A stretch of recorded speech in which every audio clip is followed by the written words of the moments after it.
रूप से मेरी रक्षा करने में तत्पर हो रहे हैं। तो यह श्रीमद् भागवत रूपी वांग्मयी श्री मूर्ति जो प्रभु की है, ये इस रूप से मेरी रक्षा कर रहे हैं और मैं अब तक जीवित हूँ। नहीं तो अगर आप कथा बंद कर दीजिएगा तो हो सकता है तक्षक 7वें दिन आवे और हो सकता है कि आज चौथे ही दिन कहीं हमारा प्राणांत न हो जाए। श्री हरे नमः।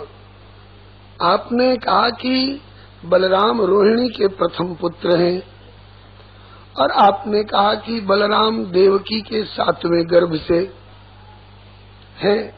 तो 2 बलराम प्रकट हुए कि एक ही बलराम? और एक ही बलराम तो बिना देहांतर के 2 माँ के पेट से कैसे? और आपने कहा कि भगवान कृष्ण प्रकट हुए मथुरा में और भाग के चले गए गोकुल में। तो ऐसा क्यों? और लोग तो जहाँ जन्म लेते हैं वहीं उनकी बधाई होती है, जन्मोत्सव होता है। गोकुल में क्यों भाग करके चले गए? और वहाँ कितने दिन तक निवास किए, क्या क्या लीलाएं की, सो भी वर्णन करिए। और फिर आपने कहा कि मथुरा में जाके कंस को मार डाला। कंस तो मामा लगता था, ये कैसा मामा जिसको कि भांजे ने मार डाला? और फिर ब्रज में कितने दिन निवास करके कौन कौन सी लीलाएं की, और मधुपुरी में रह करके कितने दिन कौन कौन सी लीलाएं की, ये सब कृपा करके सुनाइए। और भूख प्यास की दिशा में अगर आपको कुछ संदेह हो रहा हो कि कहीं से भूख प्यास न सता रही हो, तो आप विश्वास करें, पहले तो भूख प्यास मुझे बहुत सताया करती थी। इसी भूख प्यास से व्याकुल होकर के मैंने शमीक ऋषि के गले में मरा हुआ सर्प डालने जैसा जघन्य अपराध कर दिया था, जिसके कारण मुझे शाप लगा और तक्षक आएगा, दंशन करेगा। ये सारा बवाल खड़ा हुआ, ये भूख और प्यास के ही कारण। लेकिन जब से आपने कथा सुनानी प्रारंभ कर दी है, तब से पिबंतम तन्मुखाम्भोज अच्युतम हरि कथामृतम, आपके मुख रूपी अम्भोज से झरने वाली यह कथा रूपी सुधा, इसको पीते पीते मेरी शरीर की भूख प्यास तो खत्म हो गई है। हाँ, आत्मा की कथा रस की पिपासा और बढ़ गई है। नैषाति दुस्साह क्षुन्माम त्यक्तोदम विबाधते। ये आज 4 दिन हो गए, मैंने अन्न की कौन कहे, जल तक नहीं लिया है। त्यक्तोदम अपि, जल का भी परित्याग कर रखा है, फिर भी ये दुस्साह क्षुधा और पिपासा मुझे कोई बाधा नहीं पहुंचा रही है। क्योंकि आपके मुख रूपी अम्भोज से, अम्भोज जल से उत्पन्न होने वाले कमल को कहते हैं, लेकिन यहाँ कमल का अर्थ नहीं, क्योंकि कथा रूपी अमृत, अमृत तो चंद्रमा से निकलता है, तो क्या चंद्रमा को भी अम्भोज कहा जा सकता है? हाँ, समुद्र मंथन के समय में समुद्र के जल से निकलने के कारण चंद्रमा को भी अम्भोज कहा जाए तो कोई दोषापत्ति नहीं। तो आपके मुख रूपी चंद्र से जो कथा सुधा का स्राव हो करके मैं अपने कानों के दोने से और जो पी रहा हूँ, इससे मेरी ये कथा की पिपासा और बढ़ गई है। इसी तरह की भावना भगवती पार्वती ने भी मानस में भगवान भोलेनाथ से व्यक्त की है कि नाथ तवानन शशि श्रवत कथा सुधा रघुवीर, श्रवण पुट निमन पान करी नहीं अघात मति धीर। एकदम ज्यों का त्यों अर्थ है इस पिबंतम तन्मुखाम्भोज अच्युतम हरि कथामृतम और नाथ तवानन शशि श्रवत कथा सुधा रघुवीर, श्रवण पुटन मन पान कर नहीं अघात मत धीर। बिल्कुल ज्यों का त्यों अर्थ है। इस कथा की रसिकता पूर्ण जिज्ञासा से श्री सुखदेव जी बहुत प्रसन्न हुए और कहने लग गए, धन्य हो परीक्षित, सम्यक व्यवसिता बुद्धिस्तव राजर्षि सत्तम। हे राजर्षियों में भी परम श्रेष्ठतम परीक्षित, आपकी बुद्धि सम्यक व्यवसिता हो गई है। सम्यक व्यवस्थिता मने जहाँ लगनी चाहिए वहाँ लग चुकी है, और जितनी दृढ़ता पूर्वक लगनी चाहिए उतनी दृढ़ता पूर्वक लग चुकी है। सम्यक व्यवस्थिता बुद्धि रेखे है कुरुनंदन, भगवान श्याम सुंदर ने कहा है। बहु शाखा अनंता से बुद्धयो व्यवसायी नाम। लेकिन आप धन्य हो जो अंतिम समय में आपकी बुद्धि सम्यक व्यवस्थिता हो गई है, एक जगह परमात्मा में और उनकी कथा में लग चुकी है। श्री कबीर बाबा कहते हैं कि कबीर मन के विविध रंग, कबीर मन के विविध रंग, छन छन मध्य होए, एक ही रंग में जो रंगे ऐसा बिरला को। हे परीक्षित, तुम्हारी ऐसी सम्यक व्यवस्था बुद्धि है, इसलिए धन्यवाद है। वासुदेव कथायाम ते यज्ञाता नैष्ठिकी रति। सम्यक व्यवस्था बुद्धि क्यों कह रहे हैं? बोले वासुदेव भगवान की कथा में निष्ठा से युक्त आपकी प्रीति हो गई है, डगमगाने वाली नहीं है। और भगवत कथा से संबंधित जिज्ञासा जो आपने की है, इससे 3 व्यक्तियों का कल्याण होता है, 3 तरह के व्यक्तियों का कल्याण होता है।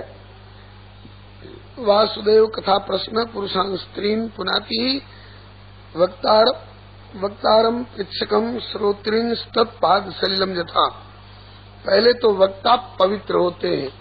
भगवत कथा से संबंधित जिज्ञासा अगर जिज्ञासु करता है तो पहले वक्ता पवित्र होते हैं, क्योंकि जिस चरित्र के संबंध में जिज्ञासा की गई है वे चरित्र उनके हृदय में स्मरण करते ही आके साकार हो जाते हैं।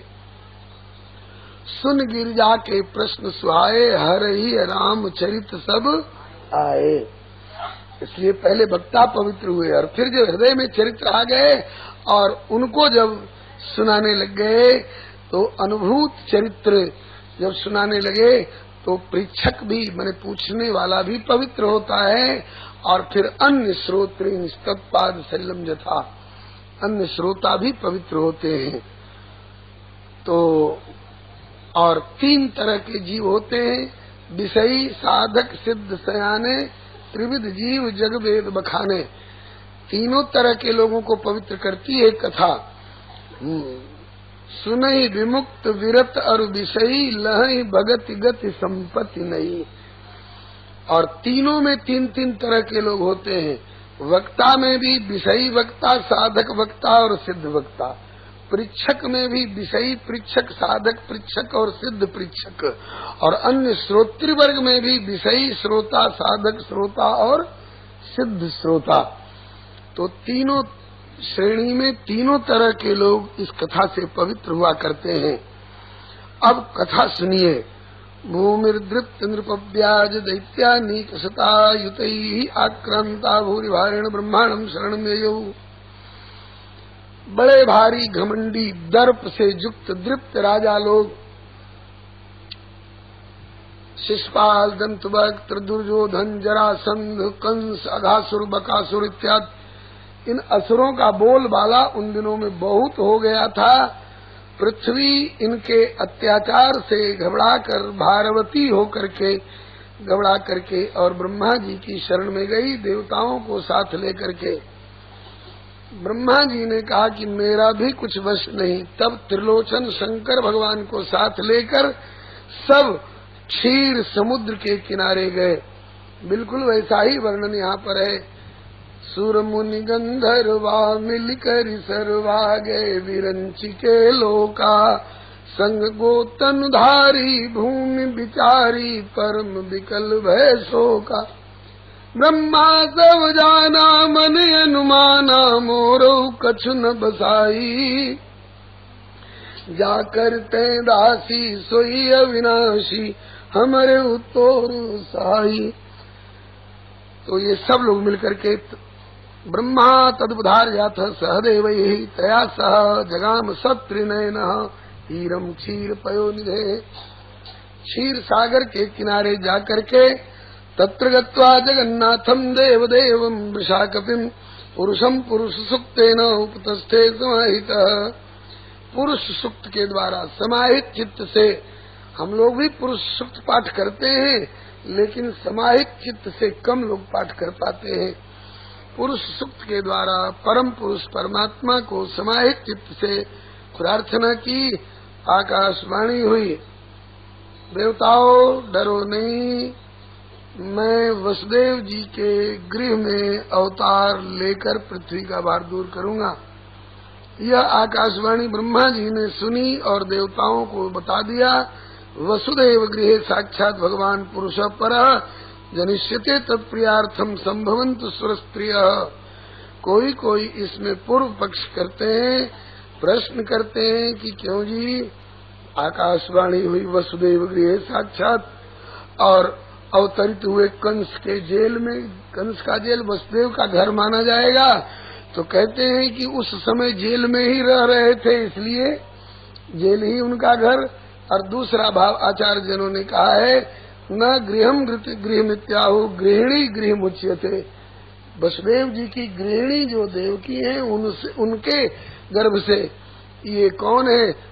बोले कि वसुदेव जी के घर से। तो वसुदेव जी की घरनी जो देवकी है उनके गर्भ से भगवान का अवतार होगा। देवताओं को ब्रह्मा जी ने आज्ञा की कि भगवान आ रहे हैं तो तुम लोग स्वर्ग में अप्सराओं के नाच देखने में लगे रहो, अच्छा नहीं लगेगा। तुम लोग भी यदुवंशियों के रूप में जहाँ तहाँ आकर के अवतार लो ब्रजमंडल में और ये मथुरा मंडल में अवतार लो। अवतार ले लेकर के और प्रभु की लीला में सहयोग करो और उनकी लीला का सौख्य प्राप्त करो। तो वे देवी देवता लोग भी आए के यदुवंशियों के रूप में अवतरित हुए। इधर श्री वसुदेव जी, जिनका एक नाम आनक दुंदुभी भी है, क्योंकि इनके जन्म के समय में देवताओं ने आकाश में नगाड़े दुंदुभी बजाए थे, इसलिए आनक दुंदुभी कहलाते हैं। वसुदेव जी अपनी पत्नी देवकी को गौना करा करके लिए जा रहे थे और रथ पर बैठी हुई देवकी और वसुदेव अपने इन बहन बहनोई को पहुंचाने के लिए स्वयं उग्रसेन का पुत्र कंस रथ हाँक कर जा रहा था पहुंचाने के लिए। मेरी बहन देवकी मुझे बहुत प्यारी है, मैं अपनी बहन और अपने बहनोई को स्वयं रथ हाँक कर पहुंचाने जाऊंगा। पहले तो खूब प्यार दिखा रहा था और रास्ते में आकाश रथ हाँकते समय उसको आकाशवाणी सुनाई पड़ी। पथि प्रग्रहिणम कंसम आभास्याः शरीरवाक् अस्याः स्वाम अष्टमो गर्भो हंतायाम बहसे बुध। अरे अज्ञानी कंस, जिस अपनी बहन देवकी को इतने प्यार से रथ हाँक कर पहुंचाने जा रहा है, इसी देवकी के 8वां गर्भ का जो लाल होगा वही तेरा काल होगा, उसी के हाथ से तेरी मृत्यु होगी। ऐसा सुनते ही इस राक्षस का प्यार बैर में बदल गया। तलवार खींच लिया, देवकी की चोटी पकड़ी, चाहा कि मारे खच इसकी गर्दन। वसुदेव जी ने हाथ पकड़ लिया, ठहरो, आपका जन्म पवित्र भोज के वंश में हुआ है और इस प्रकार से स्त्री जाति पर हाथ उठाने में शर्म आनी चाहिए। कंस ने कहा कि जब पता चल गया कि इसका 8वां बालक मेरी मृत्यु का कारण होगा तो हम इसी को क्यों नहीं काट दें। न विष का वृक्ष रहेगा न विष का फल फलेगा। वसुदेव जी ने सोचा राक्षस है, मानेगा कि नहीं मानेगा ये तो भविष्य के गर्भ में है, लेकिन मनुष्य को चाहिए कि अपनी मृत्यु को टालने की जितनी संभव कोशिश हो हर कोशिश करनी चाहिए। एक बार फिर कोशिश करके देखूं, समझा करके कहा कि देखो जी, इसके प्रथम द्वितीय तृतीय चतुर्थ पंचम षष्ठ और सप्तम गर्भ तक से कोई डर नहीं है, केवल अष्टम गर्भ से डर है ना। तो एक अष्टम के लिए के चलते इतनों की हत्या का पाप क्यों अपने सिर पर ले रहे हो? मेरे वचन पर विश्वास है कि नहीं?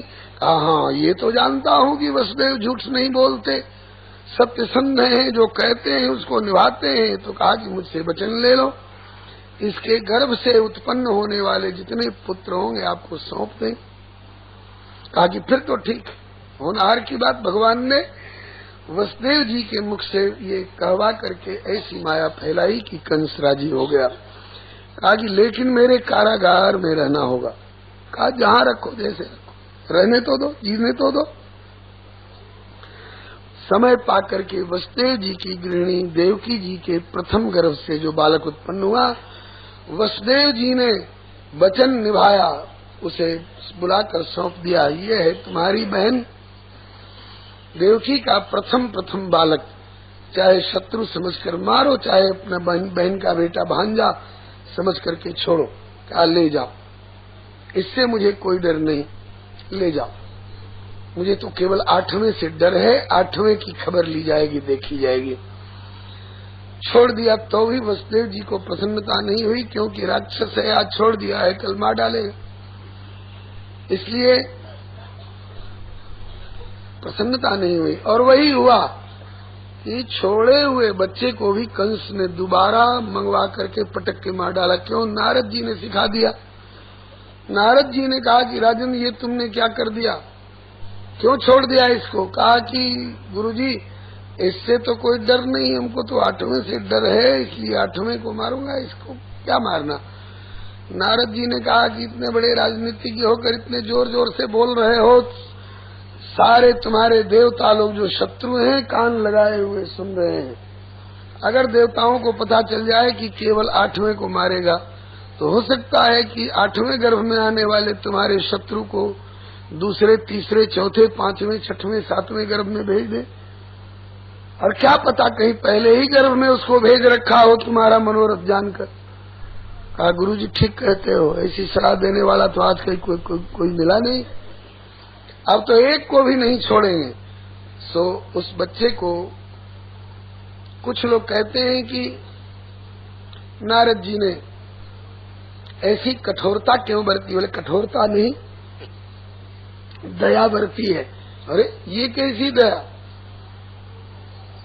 कहा कि कुछ महानुभाव ऐसा कहते हैं कि नारद बाबा ने सोचा जितना जल्दी इस पापी का पाप का घड़ा भरेगा उतनी जल्दी मरेगा।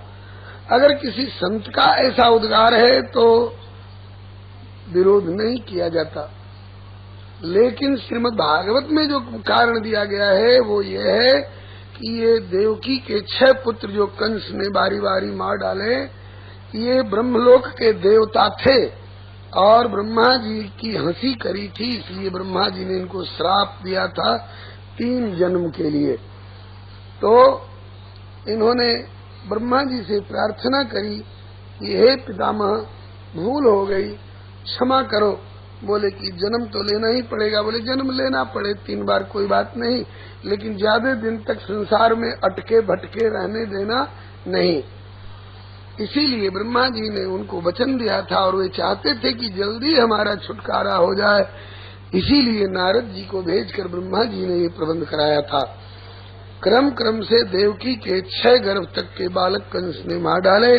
7वें गर्भ में श्री बलराम जी आए जो शेषावतार हैं। पिछले अवतार में रामावतार में ये छोटे भाई बने थे लक्ष्मण, और प्रभु की सेवा खूब की थी। प्रभु ने सोचा कि ये यथा माम प्रपद्यन्ते ताम तथैव भजाम्यहम्, इन्होंने पिछले अवतार में छोटा भाई बनकर मेरी सेवा की, तो इस अवतार में इनको बड़ा भाई बनाऊंगा, मैं छोटा भाई बनकर अब इनकी सेवा करूंगा। एक संत कहते कि लक्ष्मण जी के भी मन में थी कि इस बार मैं बड़ा भाई बनूं। क्यों? तो विष्णु सहस्त्र नाम 2 तरह का है, एक तो महाभारत वाला विष्णु सहस्त्र नाम और एक पद्म पुराण वाला विष्णु सहस्त्र नाम। तो पद्म पुराण वाले विष्णु सहस्त्र नाम, इन दोनों विष्णु सहस्त्र नामों को गीता प्रेस ने प्रकाशित किया है। तो जो पद्म पुराण वाला विष्णु सहस्त्र नाम में है, उसमें भगवान का एक नाम यह भी आया है, भक्ति खेदाच्युताग्रज। यही मूल शब्द है, भक्ति खेदाच्युताग्रज। इसका अर्थ और व्याख्या करते समय आचार्य जन बतलाते हैं, लक्ष्मण जी को खेद था इस बात का कि रामावतार में मेरी रुचि के खिलाफ कई जगह इन्होंने मनमानी की। जब कैकेयी ने भरत को राज्य और इनके लिए वनवास मांगा तो मेरी इच्छा नहीं थी जो ये वनवास में जाए। मैंने कहा भी कि कैकेयी कौन होती है, आप ज्येष्ठ श्रेष्ठ हैं, राजगद्दी आपकी है, कैकेयी कौन होती है छीनने वाली, आप बैठिए राजगद्दी पर। कैकेयी नंदन और कैकेयी के पति दशरथ कोई भी आपके इस राजगद्दी में बाधा देंगे उनको देख लूंगा। तो बोले कि भैया धर्म बड़ा धन धाम नहीं, कम खा के रहो गम खा के रहो, धर्म का पालन करो और करने दो। चुप लगा गया। दूसरी बार जब मैंने कहा कि क्या ये विभीषण के कहने से समुद्र के सामने हाथ जोड़ रहे हैं, रास्ता दो रास्ता दो, अरे सोखी सिंधु करिए मन रोसा, तो मेरे मना करने पर भी 3 दिन तक उपवास कर बैठे। और तीसरी बार का की तो इनकी मनमानी आज तक मेरे हृदय में सालती है, चुभती है। अग्नि से परीक्षा हो चुकी थी माता जानकी की, तो भी इन्होंने एक धोबी के कहने से गर्भावस्था में और वाल्मीकि जी के आश्रम में निर्वासित कर दिया। मैं गम खा के रह गया, कुछ नहीं बोल पाया। लेकिन अब कृष्णावतार में मैं बड़ा भाई बनूंगा, देखता हूँ इस तरह की मनमानी ये कैसे करते हैं। इसलिए भक्ति खेदाच्युताग्रज हो करके ये इस बार बड़े भाई के रूप में प्रकट होने वाले हैं। और राम सदा सेवक रुचि राखी, प्रभु ने भी समर्थन दिया। और माता देवकी के 7वें गर्भ में शेषावतार श्री बलराम जी आए। प्रभु ने अपनी लीला रचाने वाली योग माया शक्ति को, जो अघटन घटना पटीयसी कहलाती हैं, इनको संकेत दिया कि ये शेष हैं और शेष कटता नहीं है। गणित शास्त्र में भी गुणा भाग करके देखिए तो शेष वही होता है जो कटता नहीं है। ये शेष हैं, इनको कंस के द्वारा पटका जाना और दिवंगत होना नहीं है, इसलिए इनको सही सलामत माता देवकी के 7वें गर्भ में से निकालो हे योग माया, और ले जाकर श्री वसुदेव जी की दूसरी पत्नी रोहिणी जी के गर्भ में प्रतिष्ठित करो, जो गोकुल में नंद जी के भवन में सुरक्षित हैं। श्री हरे नमः। बीच द्रौपदी देवकी पर ज्यादा प्रतिबंध था, क्योंकि गर्भ तो इन्हीं को रहता था।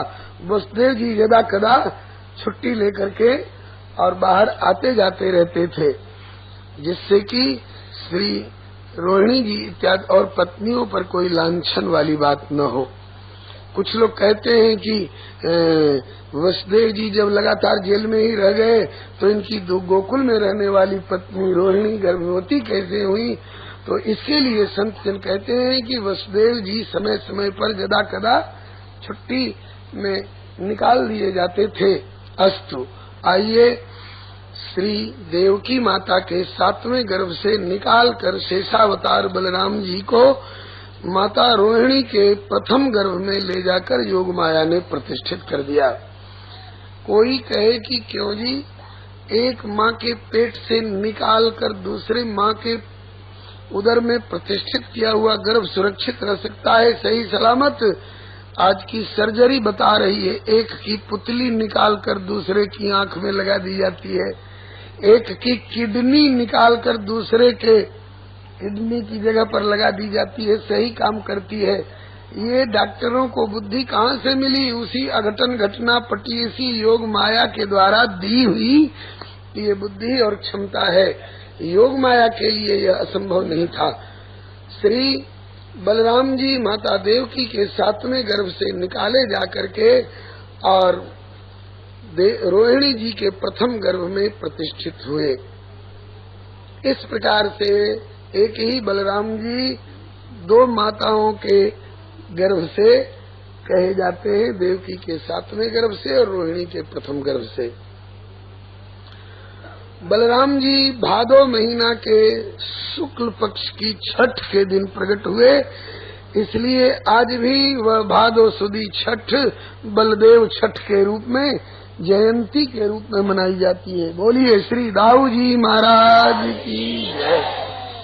और अब माता देवकी के 8वें गर्भ में भगवान श्री कृष्ण पधारे। बोलो श्री दाऊ जी महाराज की जय, श्री रोहिणी मैया की जय, श्री रोहिणी नंदन की जय, श्री संकर्षण भगवान की जय, श्री बलराम जी महाराज की जय।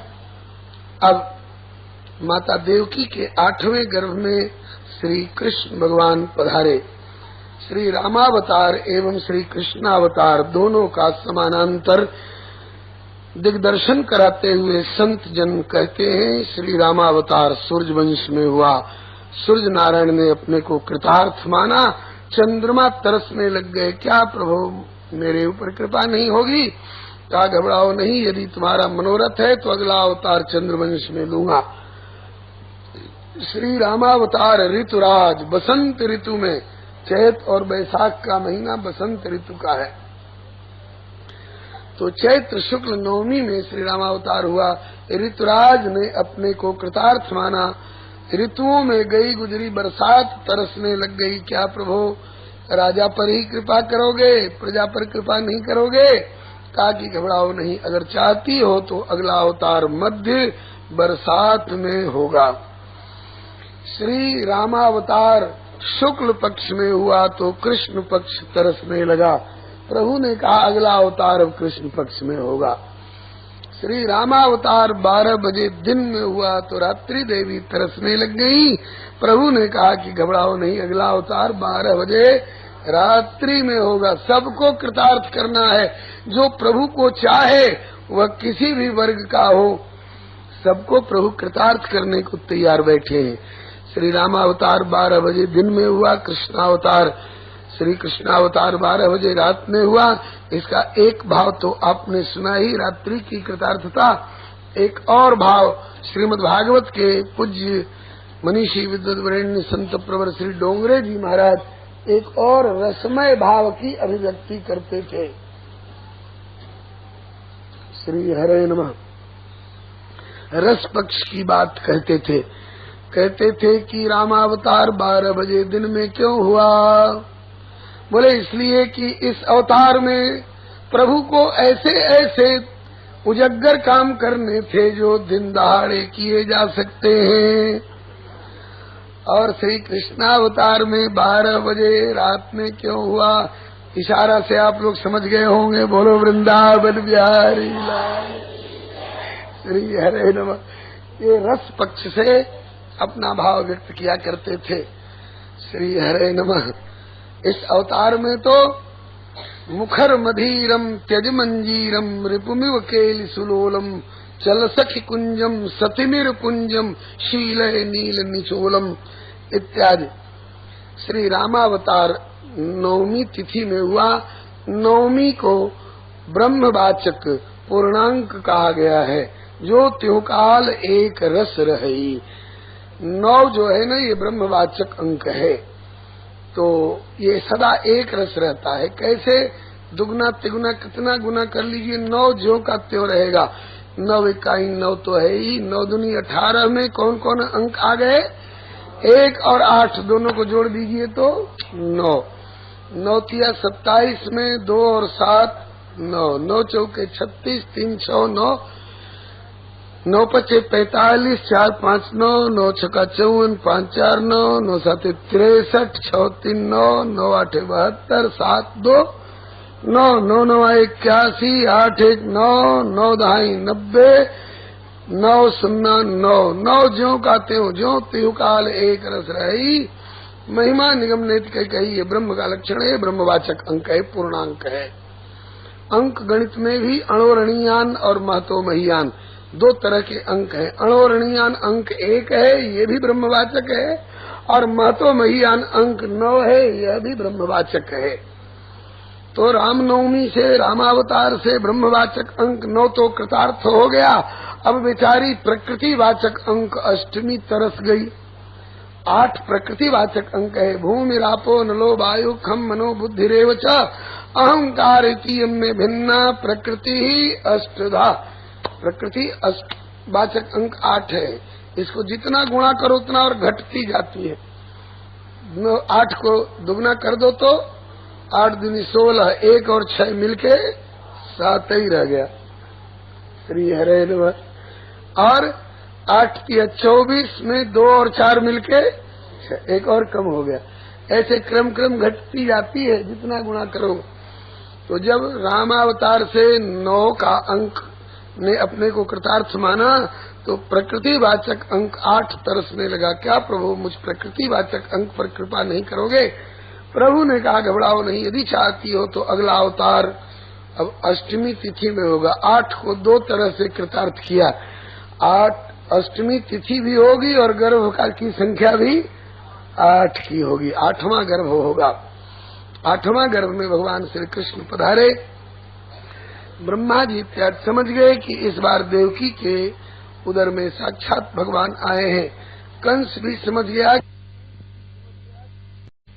है, क्योंकि देवकी में इस बार इतना तेज निखर रहा है, बिखर रहा है कि उस देवकी की ओर देखने की मेरी हिम्मत नहीं पड़ती। देवकी को देखकर कलेजा कांप जाता था कंस का।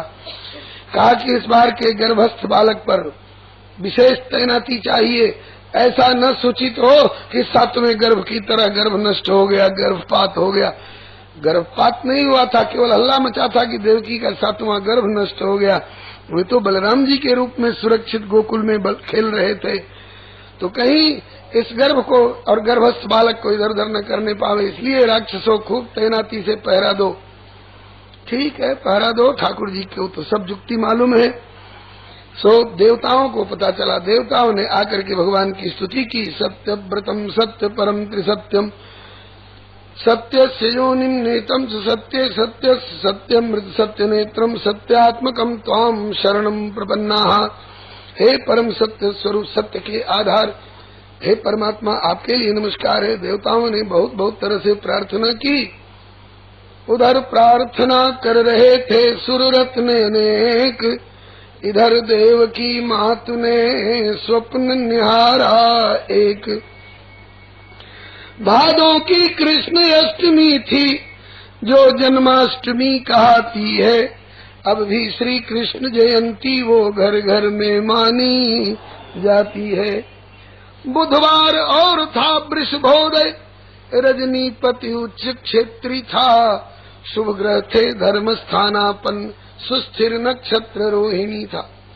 बादल अपना दल बांध हमको तो लगता है कि आज इसीलिए बादल जोर लगा रहे हैं। आज श्याम सुंदर के प्राकट्य की सूचना कल ही कर दी गई थी ना, इसलिए बादल कहते हैं कि आज हम पीछा नहीं छोड़े। बादल अपना दल बांध नभ पर धुंध भी बजाते थे। मानो घनश्याम आगमन का घनश्याम संदेश सुनाते थे। उस काली और अर्धनिश में जब सारा जगत सो रहा था, दोनों तरह से आधी रात का समय था इसलिए शरीर वाली निद्रा में भी सो रहा था और मोह निशा सब सोव निहारा, दो तरह से। उस काली और अर्धनिश में जब सारा जगत सो रहा था, तब जग को जागृत करने को जगपति अवतरित हो रहा था। कुछ जगती थी और कुछ सोती थी वह मात, देखा उसने कि रात्रि में होने लगा प्रभात। एक नील तेज से भर गया, एक नील तेज से भर गया पृथ्वी और आकाश। सूरज चंद्र को लज्जित कर एक आया दिव्य प्रकाश। ये अर्धनिद्रित तंद्रावस्था में माता देवकी को एक स्वप्नगत अनुभूति सी हो रही है। नीचे था लाल रक्त सागर जिसमें सब सृष्टि धस रही थी। ये क्या था? कंस इत्यादि असुरों के अत्याचार से रक्त रंजिता पृथ्वी। कहा कि नीचे था लाल रक्त सागर जिसमें सब सृष्टि धस रही थी। ऊपर आकाश के पर्दे में छोटी सी मूर्ति हंस रही थी। पृथ्वी पर शोर हुआ मानो सारी दुनिया डकराती है। नभ पर ये सुना मधुर मोहन मुरली की ताने आती।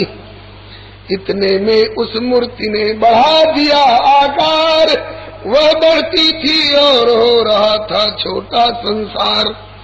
बढ़ते बढ़ते वह भव्य मूर्ति इतनी विस्तीर्ण अपार हुई कि सारा संसार उसी में था, वही सारा संसार हुई। फिर नहीं समझ में कुछ आया, क्यों कर वह दृश्य नवीन हुआ। वह मूर्ति विश्व में लीन हुई या विश्व मूर्ति में लीन हुआ। इसके आगे देवकी रह न सकी अब मौन, फिर कुछ गदगद गिरा से पूछ उठी तुम कौन, तुम कौन। बड़ों के सामने परिचय, बड़ों के साथ परिचय देने वाले कोई और रहते हैं, लेकिन आज प्रभु अकेले आए हैं। माँ पूछ रही है तुम कौन। क्या खुद मैं कहूँ कौन हूँ मैं? हाँ कह दूंगा, कहना होगा, क्योंकि आज्ञाकारी बनकर आया तो आज्ञा में रहना होगा। माँ मैं वही हूँ। कौन? मैं वही हूँ, बाकी रह जाता मैं तू का झगड़ा जहाँ नहीं, जहाँ पहुंचकर तू मैं का झगड़ा खत्म हो जाता है। मैं वही हूँ, बाकी रह जाता मैं तू का झगड़ा जहाँ नहीं। मैं यहाँ नहीं, मैं वहाँ नहीं, मैं कहीं नहीं, मैं कहाँ नहीं। मैं हूँ अर्श पर, मैं हूँ फर्श पर, कोई खास मेरा मकान नहीं। मैं जहाँ में हूँ तो जहान है, और मैं जहाँ नहीं तो ये जहां नहीं। अब तक माधुर्य ऐश्वर्य में परिचय दिया, मैया घबराई। अब माधुर्य में परिचय देने लग गए। मैं क्या हूँ अब बतलाता हूँ, मैं आप बांसुरी वाला हूँ। मैं क्या हूँ अब बतलाता हूँ, मैं आप बांसुरी वाला हूँ। इस चंद्र वंश का पूर्ण चंद्र और ब्रजमंडल का ग्वाला हूँ। इस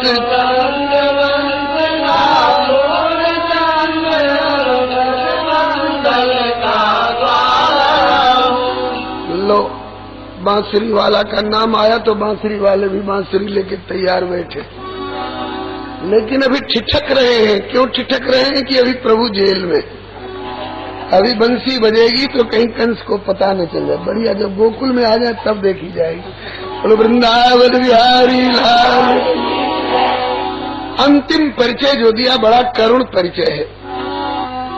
माँ जो आंखें बात जोहती थी, मैं उन नैनों का तारा हूँ। जो आंखें बात जोहती थी, मैं उन नैनों का तारा हूँ। हे कारागृह की तपस्विनी, मैं अष्टम लाल तुम्हारा हूँ। हे कारागृह की तपस्विनी, मैं अष्टम लाल तुम्हारा हूँ। हे कारागृह की तपस्विनी, मैं अष्टम लाल तुम्हारा हूँ।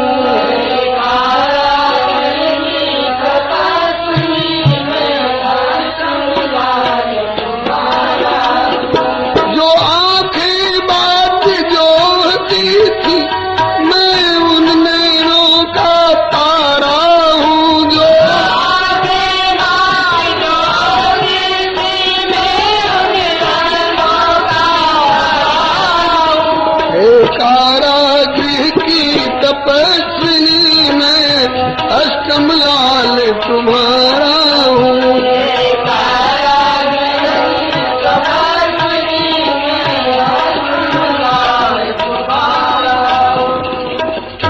पूर्ण हो गया, पूर्ण हो गया इस तरह वह सुख स्वप्न अनेक।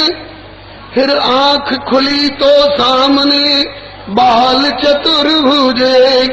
श्री चतुर्भुज भगवान की अभी छिपा के रखियो। बोलो वृंदावन बिहारी लाल की। आ जान दो, लेकिन पर्दा अभी मत खोलियो। हाँ, अभी मथुरा में गोकुल में चले तब पर्दा खोल लिए।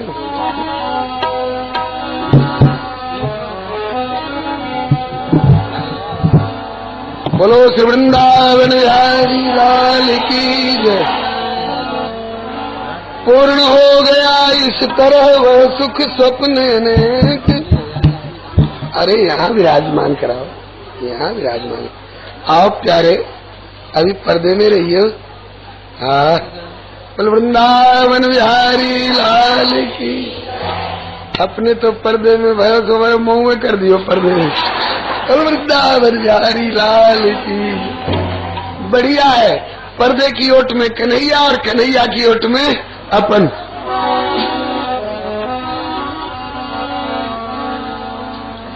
अब ध्यान दीजिए, पूर्ण हो गया इस तरह वह सुख स्वप्न अनेक। फिर आंख खुली तो सामने बाल चतुर्भुज एक। माता देवकी की आंख खुली तो सन्मुख में एक चतुर्भुज बालक दिखाई पड़ा। बहुत प्रसन्नता हुई माता देवकी को तब, और आश्चर्य भी हुआ। तम अद्भुतम बालकम मुझे क्षणम। श्री वृंदावन बिहारी लाल की जय। अरे अब आप ही लोग बोलने लगोगे तो फिर कंस को पता चल जाएगा। हाँ, अभी ज्यादा हल्ला गुल्ला मत करो। या देवी सर्वभूतेषु शांति रूपेण संस्थिता नमस्तस्यै नमस्तस्यै नमस्तस्यै नमो नमः। अभी छिपाओ, प्रभु को छिपाओ, हल्ला गुल्ला मत करो। अरे अभी बात कर रही, हम कह रहे चुप रहो, तुम लोग बात कर रही हो। अभी कथा को आगे बढ़ने दो। श्री हरे नमः। बंधुओं, वसुदेव जी के ऊपर संदेह किया जा सकता है कि सत्यसंध सत्यवादी कहला करके जो कहते हैं उसे निभाते हैं, ऐसे कहला करके भी 8वां बालक छिपा क्यों लिया? तो कहते हैं कि देवकी के गर्भ से पैदा होने वाले बच्चों को देने का वादा किया था, और ये पैदा होने वाले नहीं हैं, ये प्रकट होने वाले हैं। और कहाँ से प्रकट होने वाले हैं वो भी एक रहस्य की बात है। देखने में लगता है कुछ और बात है कुछ और। कैसे? बहुत बढ़िया उदाहरण देकर के श्री सुखदेव जी ने स्पष्टीकरण किया है। कहाँ से प्रकट हुए, कहाँ से प्रकट होते हुए दिखाई पड़े? बोले कि देवक्याम देवरूपिण्याम विष्णु सर्वगुहाशय। ये विष्णु है। विष्णु मने विश्वव्याप्त धातु से विष्णु शब्द की निष्पत्ति विद्वज्जन बताते हैं। विष्णु उसको कहते हैं जो विश्व के अणु परमाणु में परिव्याप्त हो। ये तो सब जगह रहने वाले हैं। और कैसे हैं? बोले सर्वगुहाशय, सबके अंतःकरण रूपी गुफा में अंतर्गामी रूप से छिपे रहने वाले हैं। ये तो कहीं से प्रकट हो जा सकते हैं। अच्छा, तो प्रकट हुए, विष्णु प्रकट हुए, सर्वगुहाशय विष्णु प्रकट हुए। और कैसे प्रकट हुए? बोले देवक्याम देवरूपिण्याम विष्णु सर्वगुहाशय आविरासीद यथा प्राच्याम दिशिंदुरिव पुष्कल। आपने पूर्णिमा के दिन संध्या समय में चंद्रमा को उदय हुए कभी देखा है?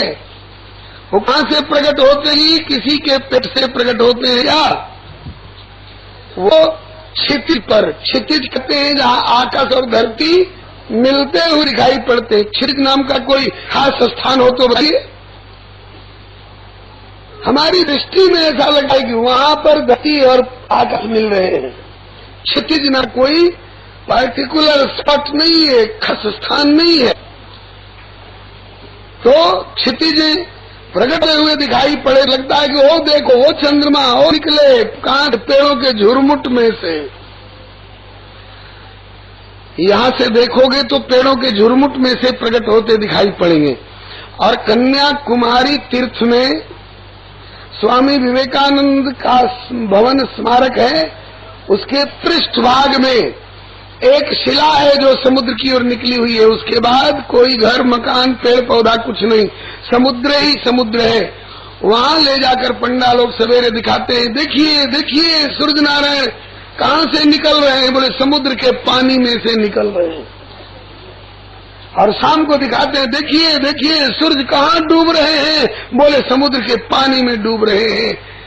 देखने में ऐसा जरूर लगता है कि समुद्र के पानी में से निकलते हैं और समुद्र के पानी में डूबते हैं, लेकिन ईमानदारी से बताओ, सूरज और चंद्रमा की ऊंचाई को ये समुद्र का पानी छू सकता है? समुद्र के पानी से बहुत ऊपर है। ऊपर ऊपर ये प्रकट हुए, लेकिन लगा कि समुद्र के पानी में से प्रकट हुए, लगा कि पेड़ों के झुरमुट में से प्रकट हुए। उसी तरह से लगा कि देवक्याम देव रूपिण्याम विष्णु सर्वगुहाशय, लेकिन ये विष्णु है, सर्वगुहाशय है, इसलिए कहीं से प्रकट हो जा सकते हैं। अच्छा, और जन्मे हुए बालकों को सौंपने का वादा था, ये जन्मे हुए नहीं है, ये जन्म नहीं लेते हैं, ये प्रकट होते हैं और अंतर्धान होते हैं। ईमानदारी से बताइए तो प्रहलाद जी के रक्षा के लिए हिरण्यकशिपु में से, हिरण्यकशिपु के खंभा में से प्रभु जन्मे की प्रकट हुए जी? इसको जन्म तो नहीं कहा जाएगा। और हिरण्यकशिपु को संहार करके प्रहलाद की रक्षा करके अंतर्धान हो गए कि अंतर्धान हुए।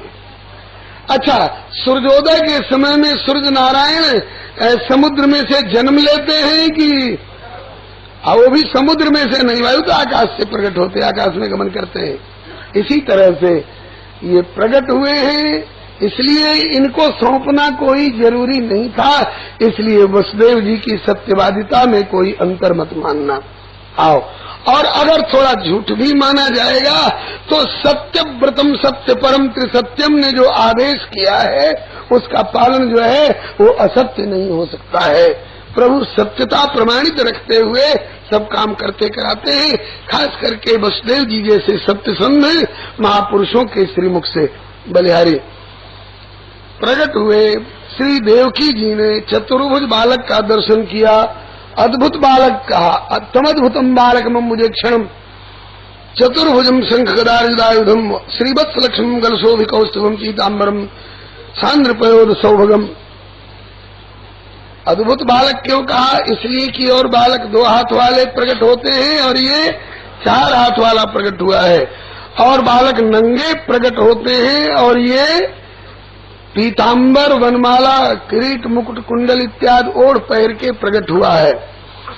और बच्चों का हाथ खाली रहता है, मुट्ठी यूं बंधी रहती है, खाली मुट्ठी, और ये शंख चक्र गदा पद्म इत्यादि लेकर प्रकट हुए, इसलिए अद्भुतम बालकम कहा। और इसके बाद श्री देवकी जी ने वसुदेव जी को संबोधन किया। श्री सूरदास जी ने पद गाया है सूर सागर में, हरि मुख देखिए वसुदेव। वसुदेव जी की आंख खुली, वसुदेव जी ने दर्शन किया, स्तुति करने लग गए। विदितोऽसि भवान साक्षात पुरुष प्रकृते पर केवलानुभवानंद स्वरूप सर्वबुद्धि दृक् अग जग नाथ अनादि अज सत्य सनातन देव सुर मुनि बंदित चरण में नमन करत वसुदेव। नमन करत वसुदेव कौन अस सुकृत हमारो कि दृग गोचर भयो आए चराचर जग रखवारो। ब्रह्मादिक सनकादि नहीं जानत जाको भेव तिन चरणन में प्रगटे अब नमन करत वसुदेव। इसके बाद देवकी जी ने भी स्तुति करी।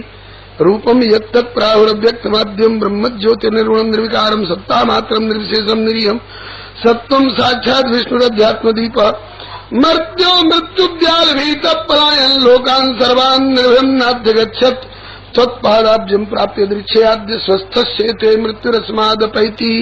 अर्थात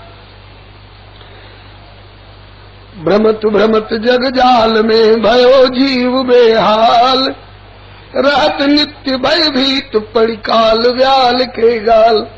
काल व्याल के गाल भुवन 14 में भटक्यो कहाँ कहाँ नहीं जाए सुरक्षा हित सिर पटक्यो। किंतु कोई देवी देवता इसे कर नहीं सके निहाल। लेकिन जब पहुँचो प्रभु पद पद्म में तो अभय भयो तत्काल। प्रभु भ्रमत भ्रमत बहु जुग बीते, 184 की फेरी में कर्मानुसार भव कारागार गत पड़े हथकड़ी बेड़ी में। पापी इंद्र संस हत्यारे कंस ने अतिशय अत्याचार किए, यातना विविध विविधई हमारे 6 बालक संहार किए। पर अब तो ऐसा लगता है सब दूर हमारे पाप हुए, मेरे जन्म जन्म के पुण्य जगे जो प्रभु लोचन गोचर आप हुए। इसके बाद प्रभु ने इनको इनके पूर्व जन्म का परिचय देते हुए बताया, त्वमेव पूर्व सर्गे भू कृष्ण स्वयंभुवे सती तदायम सतपा नाम प्रजापति कल्मषः। बताए कि आप दोनों पूर्व जन्म में पृष्णी और सुतपा नाम के प्रजापति दंपति थे। ब्रह्मा जी की आज्ञा से आपने तपस्या करके मेरी आराधना करी, मैं वर देने आया। मैंने पूछा आपको क्या चाहिए? आपने कहा कि पुत्र चाहिए। मैंने पूछा कैसा पुत्र चाहिए? आप दोनों ने कहा कि आप जैसा पुत्र चाहिए। क्योंकि मेरे समान दूसरा कोई नहीं, इसलिए मुझे कहना पड़ा कि आप सरिस खोजो कह जाई, नृपतो तने होभ में आई। निज समान खोजू कहा, क्योंकि मौसम और न कोय, याते मई भारत त्रय प्रगटू तब सुत होय। प्रथम बार भयो कृष्ण गर्भ और दूजे वामन रूप, तीजे अब की प्रगट भयो धरि के कृष्ण स्वरूप। अबही चतुर्भुज रूप तजी धरि हो बालक दे, तुरत देहु पहुँचाए मोहि नंद जसोदा गे। अभी मैं तुरत का जन्म हुआ बालक रूप हो जाऊंगा और मुझे आप गोकुल पहुंचा दे। कंस को दिखाने के लिए मेरी योग माया जो कन्या के रूप में प्रकट मिलेगी, यशोदा जी के पर्यंत पर उन्हें लाकर दिखा देना कंस को। कभी कभी पुत्र भाव से और कभी कभी परमात्मा भाव से मेरा स्मरण करके आप लोग परम गति को अंत में प्राप्त होगे मेरी चरणारविंद को। ऐसा समझा करके चुप्त्वासी धरिस्तुष्णिम भगवान आत्माया पित्रो संपश्चितो सद्यो बभूव प्राकृत शिशु। तुरंत के जन्म हुए बालक सरीखे हो गए। प्रभु आज्ञा अनुसार वसुदेव जी लेकर के चल पड़े। धन्य महीना भाद्र कृष्ण नक्षत्र रोहिणी धन्या, धन्या तिथि अष्टमी अंधेरी रात मोहिनी धन्या। धन्य पिता वसुदेव और भई धन्य देव की मैया, जाको सुत कहलायो त्रिभुवन मोहन कृष्ण कन्हैया। और धन्य भय तो क्या जी, धन्य कंस का बंदी गृह, धन कंस का जेल भी धन्य हो गया। धन्य कंस का बंदी गृह और धन्य भई मथुरा नगरी, धन्य किनारा कालिंदी का जहाँ लियो अवतार हरि। गोकुल धन्य धन्य गोवर्धन धन्य सकल ब्रजवासी, नारायण जन सकल धन्य जय प्रभु पद रेणु उपासी। वृंदावन बिहारी लाल की, श्री कृष्ण बलदेव की जय। अभी हलचल और कोई हरकत मत करिएगा, केवल वाणी से दोहराइएगा। प्रगटे कुमार कन्हाई, सखी बजत बधाई, प्रगटे कुमार कन्हाई, सखी बजत बधाई। श्याम जलद तनु कमल नयन छवि, श्याम सभी भक्तन को सुखदाई। आप कट गई थी तो लीला हो गई। हाँ, सचमुच में ठाकुर ने सोचा कि प्रकाश में क्यों, अंधेरे में चलो। बोलो वृंदावन बिहारी लाल की। हाँ, यही बैठ जा। हल्ला गुल्ला मत करो, सब काम अभी चुपके चुपके होने दो। हाँ, जब गोकुल में चलेंगे तो खूब नाचा कूदी करियो। हाँ, अब आप लोग किनारे हो जाइए, बैठ जाओ, एकदम एकदम चुप बैठ जाओ, केवल वसुदेव जी को हरकत करने दो। कंस कारागार सुख उपजो अपार, कंस कारागार सुख उपजो अपार, हरि को निहार वसुदेव देव की, हरि को निहार वसुदेव देव की। हर्ष पुत्र जन्म को विषाद कंस भय मानी, हर्ष पुत्र जन्म को सोच जुक्तिहारी मति वसुदेव की, सोच जुक्तिहारी मति वसुदेव। ताली मत बजाओ, केवल वाणी से सेवा करो, नहीं तो कंस को खबर पड़ जाएगी। सोच जुक्तिहारी मति वसुदेव की, सोच सोच जुक्तिहारी मति वसुदेव। कंस के न हाथ पर कौन बैठो और जहाँ, कंस के न हाथ पर कौन बैठो जहाँ, खूलाल छुपाई सखी बजत बधाई जय, खूलाल छुपाई सखी बजत बधाई।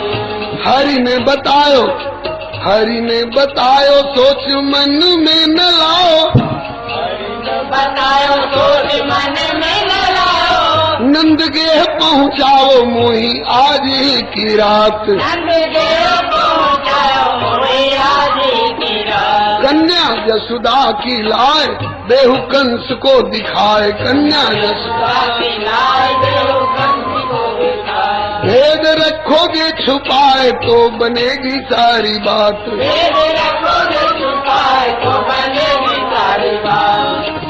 मानहु वचन प्रमाण इसी में, मानहु वचन प्रमाण इसी में है सब भांति भलाई, सखी बजत बधाई है सब भांति भलाई, सखी बजत बधाई।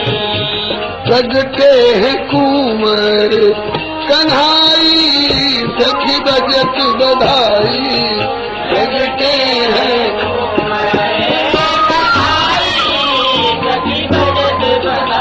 चले लाल को संभाल वसुदेव तत्काल, चले लाल को संभाल वसुदेव तत्काल, चले लाल को संभाल वसुदेव तत्काल, चले लाल को संभाल वसुदेव तत्काल। खुले सारे बंधन जाल भय आनंद विभोर, खुल गए बंदी गृह के द्वार, सो गए सारे पहरेदार, खुल गए बंदी गृह के द्वार, सो गए सारे पहरेदार। नहीं देह की संहार ऐसी माया की झकोर, नहीं देह की संहार ऐसी माया की झकोर। घोर अंधेरी रात हाथ भी, घोर अंधेरी रात हाथ भी नहीं पड़े दिखलाई, सखी बजत बधाई सखी बजत बधाई। प्रगटे कुंवर कन्हाई सखी बजत बधाई, प्रगटे कुंवर सखी बजत बधाई। इस प्रकार से अभी ठहरो, अभी ठहरो। हाँ, कथा का स्वरूप मत बिगाड़ो, अभी गोकुल में नहीं पहुंचे हैं, अभी रास्ते में हैं, अभी बैठे ठहरो, अभी कोई आगे नहीं बढ़ेंगे। मैं पहले कह चुका हूं कि इशारा दूंगा, अभी कोई हरकत मत करिए, अभी रास्ते में हैं, जमुना भी पार नहीं किए। हाँ, अभी ठहरिए, जब गोकुल में आ जाएंगे और जब बधाई वाली बात गोकुल की होगी तब भले आप लोग आइएगा आगे। आए जमुना जी के तीर देखी बाढ़ो अति नीर, आए जमुना जी के तीर देखी बाढ़ो अति नीर। वसुदेव जी अधीर कैसे जाऊं पल्ली पार, वसुदेव जी अधीर कैसे जाऊं पल्ली पार। एक तो भादों की जमुना वैसे चढ़ी हुई और देखा कि प्रभु आ रहे हैं। यमुना जी सूर्य नारायण की बेटी हैं, आज तक अपना ब्याह नहीं कराया, क्यों? प्रतिज्ञा है कि बरूंगी तो परमात्मा को पति रूप में। इसके पहले अवतार तो बहुत हुए। नरसिंह अवतार में जब लक्ष्मी जी ही भाग चली तो जमुना जी की हिम्मत क्या जो नरसिंह अवतार को वर्ण कर ले। वामन अवतार में छोटे से बौना को कौन दुल्हा बनाएगी। परशुराम अवतार में फरसा और इनकी भौं देख करके ही घबरा जाते। हाँ, एक अवतार हुआ ब्याह के जो रामा अवतार, लेकिन लाचारी पड़ गई। जिस सूर्य नारायण की बेटी यमुना जी, उसी सूर्य वंश में राम जी का अवतार हो गया। अभी भी वर और कन्या का गोत्र एक नहीं रखा जाता है, बचाया जाता है। हाँ, इस अवतार में जोड़ी बढ़िया रहेगी, सूर्य वंश की बेटी और चंद्रवंश के लाला बलिहारी। हाँ, तो पहचान में आ गए तो अभी दूल्हा बनने लायक तो नहीं है, लल्ला है, मुन्ना है, अभी दूल्हा बनने लायक तो नहीं है। दूल्हा बनने लायक तब होंगे जब द्वारका में द्वारकाधीश कहलाएंगे। हाँ, थोड़ा रो लेने दीजिए, अभी शोभा है। बोलो वृंदावन बिहारी लाल, उतार दी। बोलो वृंदावन बिहारी लाल की जय। हाँ, आइए। यमुना जी ने सोचा कि जब दूल्हा बनेंगे, जब बनेंगे, अभी पहचान में आ गए, इन्हीं की गोदी में दी। अभी कम से कम पहचान में आ गए तो चरण तो छू लूं। तो चरण छूने के लिए यमुना जी लपकी। वसुदेव जी को मालूम होता कि चरण छूने के लिए बढ़ रही हैं।